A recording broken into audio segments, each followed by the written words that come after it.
his ego is concerned about, this is what I've done. I've killed a bear and a lion protecting my sheep. I've done these other things, these other exploits. He says, no, no, no. The battle is the Lord's. This has nothing to do with me or you. We could put any two people here. It's whoever's representing God is going to be the winner in this situation. And so the Philistine apparently at that point was like, all right, well, we're going to get this over with real fast because I'm tired of this. And he begins to move towards the line. David begins to move. And David drops his stone into his sling. And he starts whipping it around. And he lets it go. And it hits the one place that it could do some damage. And it hits him in his forehead. And the Philistine, this rock knocks him for an absolute loop. It knocks him. He falls flat on his face. Many people will say, oh, well, the rock killed Goliath. Actually, it just knocked him down. He was pretty much knocked unconscious at that point, or unable to do anything, because it says in Scripture, as Chaplain Fisher came up and read tonight, in verse, thank you, 52 or 51. Then David ran and stood over the Philistine and took his sword and drew it out of its sheath and killed him and cut off his head with it. When the Philistines saw that their champion was dead, they fled. Now, it's very interesting. I want to stop right there and talk about that thing. That last part of that verse. When the Philistines saw that their champion was dead, they fled. Almost everybody in this room tonight, like I said, has probably heard this message. You've probably all heard this story. You've probably all heard, how we all have giants in our lives, and through God's provision and our faith in Him that we can defeat them. But I want to take a look at this from the Philistines' perspective. Because I want to ask you, which side are you on now? Are you an Israelite, like David, or are you a Philistine? I have to say that a lot of times in my life, I'm a Philistine. What these Philistines had done is these Philistines had said, all right, we're going to go up and we're going to fight against Israel. As soon as they got up there, they're like, wow, that's a lot of Israelites. I'm not really sure we want to go across there because some of us might get killed. So, Goliath, you're a big guy. Let's do this. Everybody, you go out there every day and you say, I'll fight your biggest guy. And I'm pretty sure that the Philistines hadn't run into another army that had somebody like Goliath on a regular occasion. You don't often come across 9 foot people. That is not a regular occurrence. It was not in that time, and it is not today. I remember going to the Wax Museum down at the beach, the Ripley's Believe It or Not, and they had the guy in there that's like 8 feet tall, And I remember standing next to him and going, man, that guy is big. And thinking about Goliath being another foot tall and trying to face off, and thinking about how do I get up the courage to walk out there and face off against this guy. And so the Philistines had basically put all of their hope, all of their dreams, all of their courage, everything was riding on Goliath. And for 40 days, and I would say for some time, Goliath that's looking pretty good. I mean, that's a pretty good thing to have Goliath standing out there for you. That's a big man. And so here they stand, and think of what they saw. They see this kid walking across the field, and just imagine you're sitting there in the trenches because soldiers talk, right? I mean, you think? I mean, we've been here long enough to know that when you got soldiers standing around, airmen, Marines, whatever you want to call them, and they're bored, what do? They're just blah, blah, blah, blah, blah, blah. And so here they sit in their trenches, and you got one standing next to the other, and they're going, what is that guy doing out there? Did they really send like a little kid out there to fight Goliath? Is this really what's going to happen? Because here were the rules. You send your champion, we'll send ours. Whoever wins, that team takes it all. I mean, they're sitting there getting ready to count their money. Because what happened after those battles, those days, is as soon as they killed their champion, you left your stuff, and they went in and they basically just take all your stuff. That was the way it went.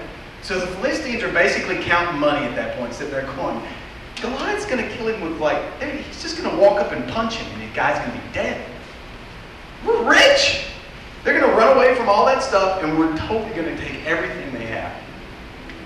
They're counting their money already. And so they're kind of hearing what Goliath's saying. You hear the echo back and forth, the echo back and forth.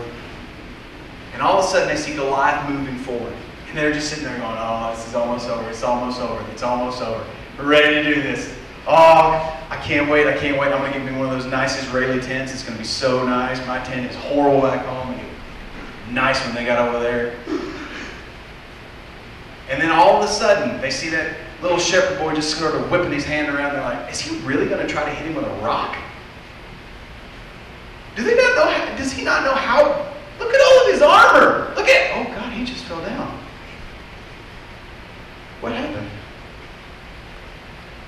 Why is Goliath on the ground? Is he goofing off? Like, they hadn't seen the Muhammad Ali rope-a-dope yet, okay? They don't understand that, they think, Goliath's not the type that's like going to play the head games. He's force brute just coming out and going to kill you. Guys, why is Goliath on the ground?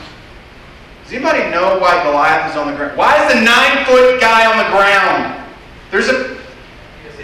It's a shepherd boy. Why is he on the...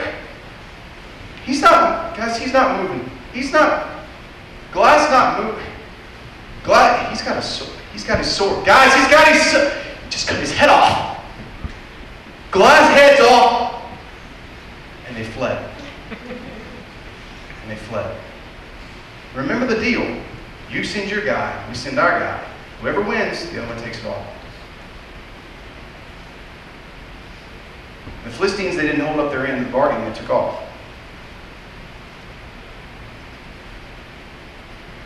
The Philistines had put all of their hope, all of their dreams, everything was riding on Goliath. Everything. And when I started, the question I asked tonight is that, which side are you on? Are you Israelis or on David's side, or are you on the Philistine side? As I said, often I'm on the Philistine side. How many times in my life have I stepped up and I put everything, and all my hopes, all my dreams, all my faith in in a giant, in a sure thing, in something that's perishable in this world. And then all of a sudden, a little shepherd boy walks up with a tiny little stone, and he smacks him in the head. What?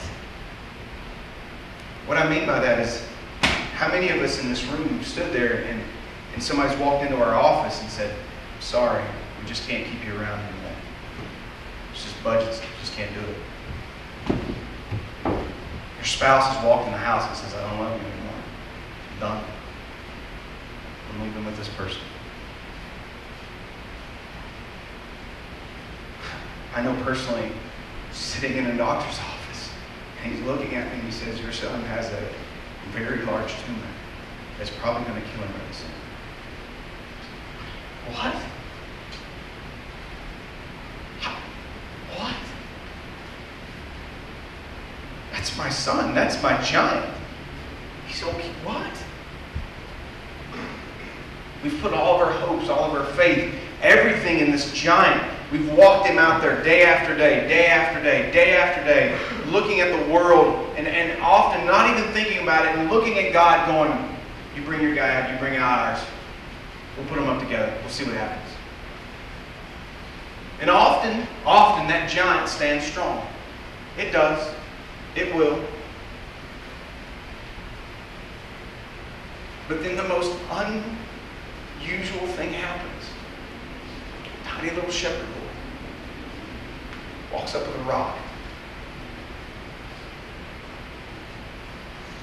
What? Some of us have put our hopes in substances. Some of us have put our hopes in people. Some of us have put our faith in a million things in this world. We've seen that giant topple to the ground. And we don't, it's almost in stunned silence as we watch it. And then that giant is just killed, destroyed. And we're left standing there going, what do I do? And we flee. We run. We don't know where to go. That giant gave us all of our direction. That giant gave us all of our meaning, all of our hope. And now it's gone. So we turn and we flee.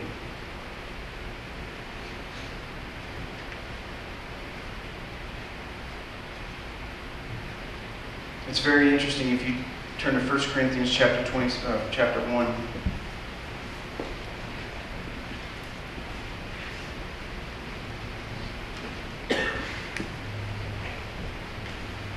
Paul is writing to a New Testament church here. He says, "For consider your calling, brothers."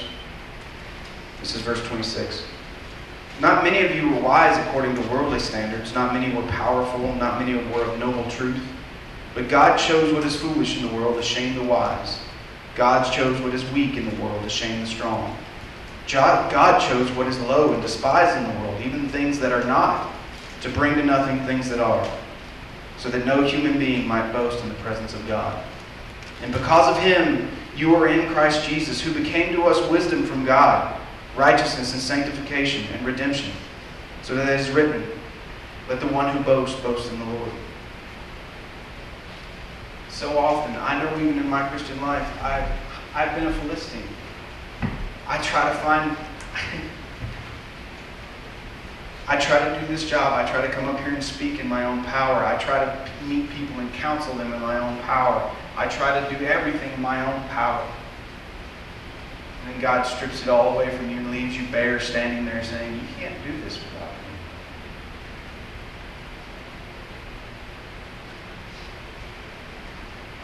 It's been a very interesting sort of growth with my wife during this deployment as we found out about our son and the tumor. And the way that constantly we have seen how we both stood there that day and we were so devastated. We didn't even understand. We didn't know what to do. And over the next couple of days, the way that God sort of just swept us up and held us, it was a hope that we had. You know, this strange sort of hope that we were like, our hope's really not in whether or not there's doctors. Our hope's really not in whether or not the chemotherapy works. Our hope is not really in whether or not there's a medical breakthrough or anything like that. Our hope rests totally in God. We can pump drugs in our son all day long. And unless God blesses it, it's nothing. It will do nothing.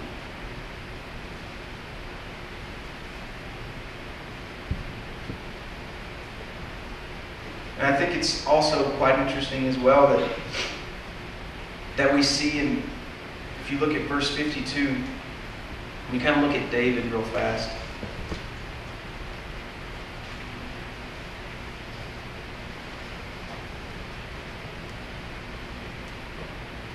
David has just done this amazing thing, and